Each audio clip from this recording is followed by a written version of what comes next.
Kalau saya sebutkan angka 23 triliun rupiah, apa yang ada di benak sahabat semua? Banyak yang muncul di benak pikiran sahabat semua. Tetapi kalau di kepala saya dan di beberapa pengamat ekonomi, angka itu adalah angka penjualan hasil mem-PCR-kan rakyat Indonesia selama pandemi. Lebih dari 10 juta PCR tes dilakukan oleh perusahaan yang katanya untuk rakyat, milik pejabat berkuasa, namun membuat rakyat harus membayar jutaan rupiah untuk sebuah tes yang nilainya hanya 13.000 rupiah. Sekarang biayanya diturunkan atas perintah pejabat tertinggi ke arah 400 ribuan. Kok bisa ya? Awalnya ketinggian, untung kegedean, lalu diturunin dikit agar terlihat seperti pahlawan. Bos, kalau pahlawan ya gratis lah, usah dibayar. Juga entah bagaimana cara berpikirnya rakyat sebuah negara demokrasi Pancasila atas segitu memuja pejabat berkuasa, sehingga walaupun mereka melanggar sumpah, mereka tidak dipermasalahkan secara hukum. Mungkin karena buzzer yang kuat mempropagandakan pembenaran atas tindakan mereka itu, sehingga rakyat jadi mandul atas pelanggaran sumpah jabatan tersebut. Kita ingatkan bahwa selama menjabat, seorang pejabat itu disumpah sumpah jabatan, yang salah satu isinya dilarang memperkaya diri sendiri dengan membuat kebijakan yang menguntungkan dirinya atau memperkaya orang lain. Hal ini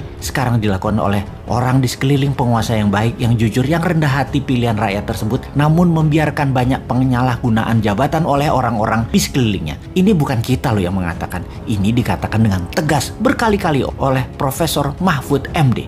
Lupa itu sebelum dia menjabat sih bicara begitu. Namun setelah beliau menjabat, ternyata beliau banyak nonton sinetron, sehingga rekan sejawatnya yang banyak putar-putar peraturan kebijakan untuk keuntungan kroni-kroninya, beliau nggak sensitif lagi. Rekening cocok sih mungkin membuat dia lupa akan suara rakyat. Saya jadi teringat bagaimana Partai Komunis Tiongkok. Anggota partai itu 80 juta orang. Semua pegawai negerinya Tiongkok adalah anggota Partai Komunis. 80 juta orang ini adalah orang yang mengelola 1,4 miliar manusia Tiongkok. Ketatnya organisasi dengan 80 juta anggota tersebut membuat solid 1,3 miliar manusia manut, taat, dan takut. Atau bahasa gangster mafioso Al Capone pernah mengatakan, kepolisian yang tidak terorganisir akan kalah dengan gangster terorganisir. Walaupun kekuatan gangster hanya 5%-nya. Kata kuncinya sekali lagi, terorganisir. Jadi kalau cara kelolaannya terorganisir, walau hanya 20.000 manusia di atas tampuk pimpinan bernegara, maka 270 juta manusia sebuah negara akan manut, takut, tak bisa apa-apa. Benar, hanya 20 ribuan orang di pucuk pimpinan saat ini di Indonesia yang memainkan 270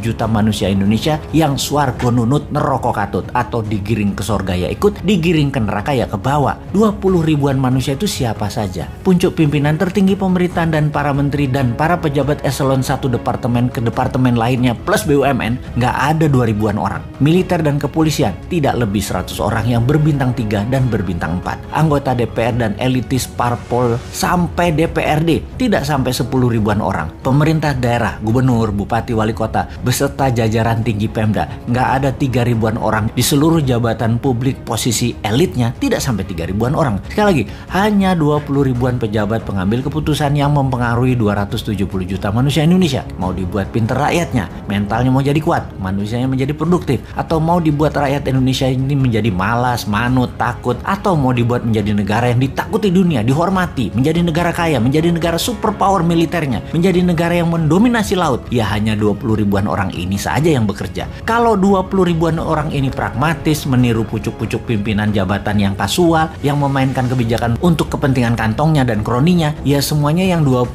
ribuan ini ya mayoritas jadi pebisnis berdagang dan memanfaatkan jabatannya demi kroni dan dirinya secara sembunyi-sembunyi atau terang-terangan, seperti kasus PCR dan Pandora Papers yang didiamkan itu. Jadi selamat kepada para pejabat yang 20 ribuan orang tersebut teruslah membuat Indonesia gini-gini aja. GDP nggak naik, uang beredar dibatasi supaya masyarakat jadi nggak pinter, menjadikan Indonesia negara yang takut sama Tiongkok, menjadi negara yang selalu berhutang. Lanjutkan deh. Dan kepada masyarakat yang kagum dengan pejabatnya, teruslah rebahan, teruslah tidak baca buku dan tidak tahu berita dunia, teruslah menjadi pasar produk asing, teruslah mendukung hutang. Pokoknya dukung aja. Bismillah komisaris.